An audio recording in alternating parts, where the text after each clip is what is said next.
We are ending our week with a discussion about the culture wars. Are conservatives and the far right losing them? Cindy has the story. Cindy? Yes, so let's talk about this Politico article written on August 24th of this year, entitled Are Republicans Losing the Culture War? So, since the Tea Party and even more since Trump, the Republican Party has moved from policy to an empty culture war.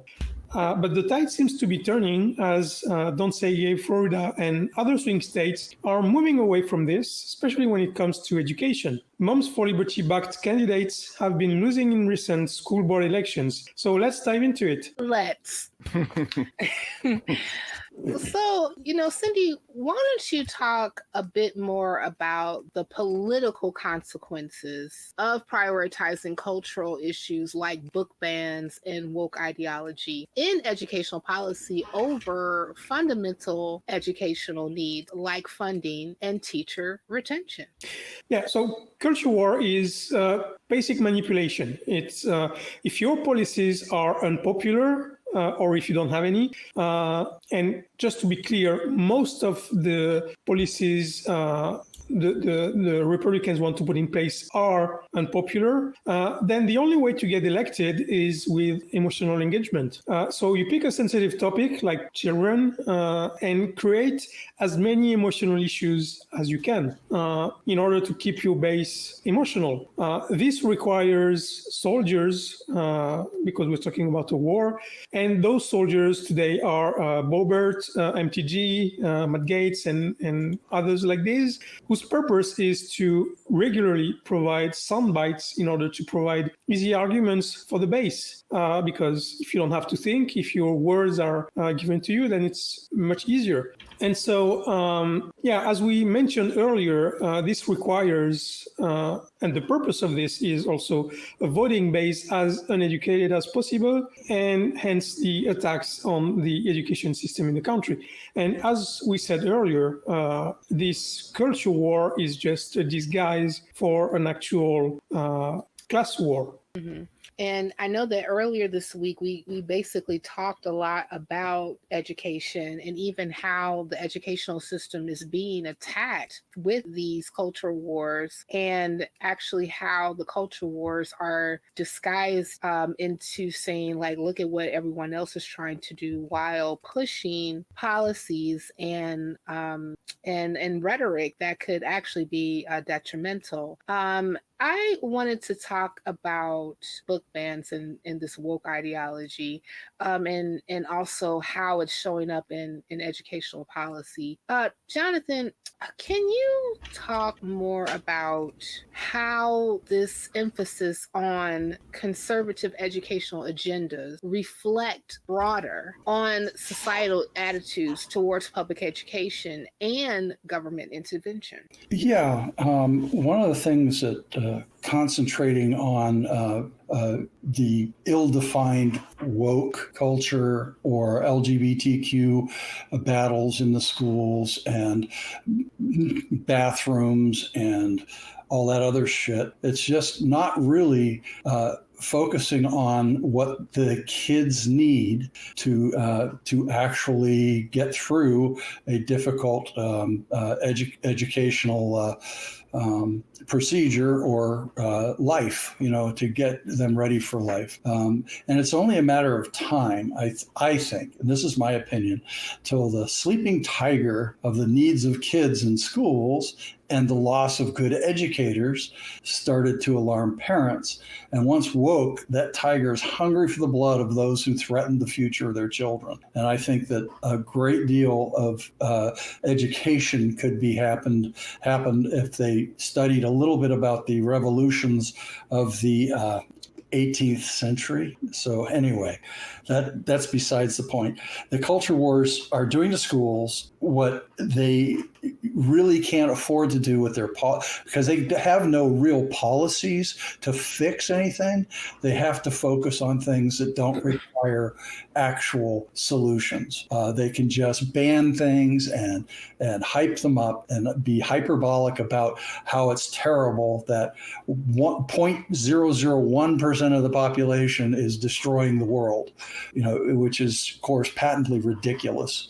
So I'm just kind of like in a disbelief that we allow this kind of rhetoric in this day and age. This is it's racist, it's classist, it's anti-gay, anti-queer, anti, and then anti. Anything they can get to raise people's emotions, as Cindy said, is to divert attention from real needs in the system. Yes, a lot of our systems need to be improved and revised. We could name a bunch of them. Prison systems, school systems do need some revision, but they need professional educators to do that. They don't need some group of moms who have no experience in actually educating anybody to tear apart the system and not replace it with something, not repair something. So I get a little bit emotional about it, but it's because they're going to get what they don't expect out of this. And we've talked a little bit about this before this week, before, but it's just amazing to me that culture wars are on everybody's lips. How the press treats culture war items much more important in the news cycle than real problems that we need to solve. So the very real problems with education, underfunding, there are teachers who are buying school supplies for their classrooms out of their own pocket because their school district is either too stingy or too broke to do it. And I think that is a tragedy, and that this is something that should not happen. And we're going to lose all the good educators as they get out of the system, because they're educated. They can go get another job that pays as well, if not better. They're doing a lot of teaching pretty much because ideologically they want to educate children. But if it gets too hard for them to live under the situation they're putting them in, they're gonna flee. And I don't blame them, not one bit. I don't know if it's necessarily about educating children. It sounds more like indoctrinating children, to be honest with you. But, I was just thinking about this, guys. Have you noticed, and I kind of want you guys to respond, especially since we're talking about the culture wars, how a lot of conservative and far right organizations have like some either alludement to the word freedom, or words that are just opposed to freedom, like liberty, like Moms for Liberty. They got the Freedom Caucus, the Freedom Foundation of Minnesota, the Freedom Partners, the Freedom Works, the Friends of Abe, that are all about freedom. But I can't help but to think that these words that they're using that talks about freedom and liberty and things of that nature are really just dog whistles for continuing to push the culture war to come against things like woke ideology and manufactured fears. So like it's almost like I'm going to use the word freedom in order for us to to basically expand on your fears. I want you guys, have you ever thought about that? And how do you think that those words and that rhetoric actually fuel the culture wars? Scott, I want to start with you. An individual's freedom is certainly something that's very valuable to that person, valuable for them, for their families, for their friends. Not always so much about the other person, but everybody values their own freedom at the very least. And that's that. I think all three of you kind of really did a good job describing the situation. Cindy, especially, I liked what you had to say. In fact, I'm going to recommend anybody listening or watching this on YouTube, pause for a second, rewind, and go back and listen to what Cindy said again. I think she just nailed it, and I totally agree. This is and Cynthia and both of you and Jonathan were talking about this as well. They're using these fluffy words that everybody loves: freedom, Moms for Liberty. Who doesn't love moms and liberty? And so it is definitely really a smokescreen, and it's not so when we call it a culture war, it doesn't necessarily mean a war between cultures. In this case, I think what's happening is, as Cindy said, it is a caste war. It's rich people wanting to stay rich, basically, and they have the power and the motivation and the opportunity to do it. But using culture to wage war. Okay, so and again, this is just like what Cindy was saying. It's diverting from the actual issue and preying on things that people hold dear to them that are part of their identity. If you threaten somebody's freedom, that's like what more of a threat could you put on a person? If you take away their freedom, you've taken away their ability to do anything. You've taken away their humanity. You've taken away their strength and their motivation and their hope, right? And so it's vicious. It's striking at the fears. And again, Jonathan was talking about fears as well. It's striking at the fears to distract from, don't look over here, look at this big scary thing I'm holding up in front of you. And it's to be honest, it's pretty effective because people really react strongly to those kind of things. And that's of course the entire point. Yeah, I was just thinking about, like, a lot of times when we're looking at some of the talking points that are coming from that area, that it's mostly just trying to focus more on, Jonathan alluded to the 0.000011111% of population that we all have to be concerned about, or we need to be concerned about immigrant, or we need to be concerned about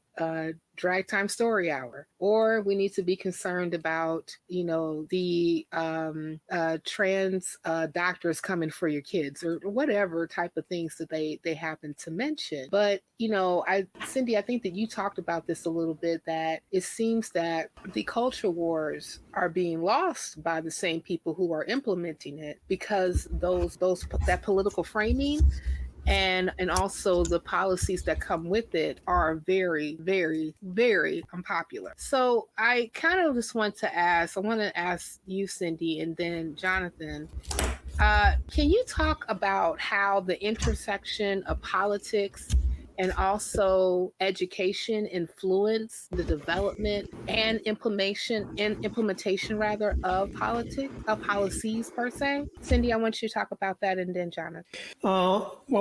It's as we said earlier, it's basically a vicious circle. You uneducate people so that you can lie to them about the laws you're passing, and so you can pass more laws to that actually hurt the people who are voting for them, because we see very much how the right is hurting Republicans in the first place, and so it's just a vicious circle, and it's deliberate, and it's kind of smart in a way, but it shows how, in my opinion, it shows the danger of having sociopath in charge of a country or a party or a state or anything, because you cannot do something like this unless you have no empathy. I mean, you cannot do that if you have empathy, and we shouldn't allow people who lack empathy to lead people, because in the end they will not lead, they will rule, as we said earlier. That's kind of like that whole thing about, if I lead you to a bridge and tell you to jump, you're going to jump, right? Especially because, like, you don't have the critical thinking skills to say, why should I jump? What's down there? Yeah, exactly. Yeah. What could happen to me if I do? But go ahead, Jonathan. Well, practical bread and butter issues are more important than keeping woke or queer ideology out of the classroom, for one thing, and other manufactured pearl clutching maneuvers. The quality of education for kids is what most people want for their children, not manufactured fear that someone may dare to let a teen read Sappho of Lesbos, such an awful porn like her poem Loneliness, which says, set are the Pleiades, the moon is down, the midnight dark on high, the hours drift by, and here I lie alone. That should make them into queer porn stars, don't you think? It's just ridiculous. I was thinking about changing careers when I heard you read that, Jonathan. How about that? Well, you heard it here first, folks. Yeah. But the practical necessity of a good education in real things and not mythologies masquerading as history. In other words, book bans don't work, but all the use of the terms like freedom, liberty, and names and other things, it's like it's not what they really mean. They mean the opposite of what they're saying. That's because it's propaganda. That's all it is. It's, using the propaganda techniques established by the marketing establishment in the 1920s that were well used by many dictatorships since then. But we need them to understand English, math, and science, critical thinking, and how to think about issues. Because when they get in society, they're going to be voters, and they need to know how to analyze the politics and the issues that are going to be made law, so that they're going to have to and do that specifically, in their local area, because those are the laws, ordinances, and things that affect you the most. So you really need to have the skills to deal with a complex society, and you're not going to have it if you're just studying mythology all the time. It's nice. Some mythologies are nice to study and have nice stories, but those stories aren't going to help you balance your checkbook. They're not going to help you when you go for a car loan, or if you're buying a car and help you with the salesman who's trying to con you. You need to be able to think about these things.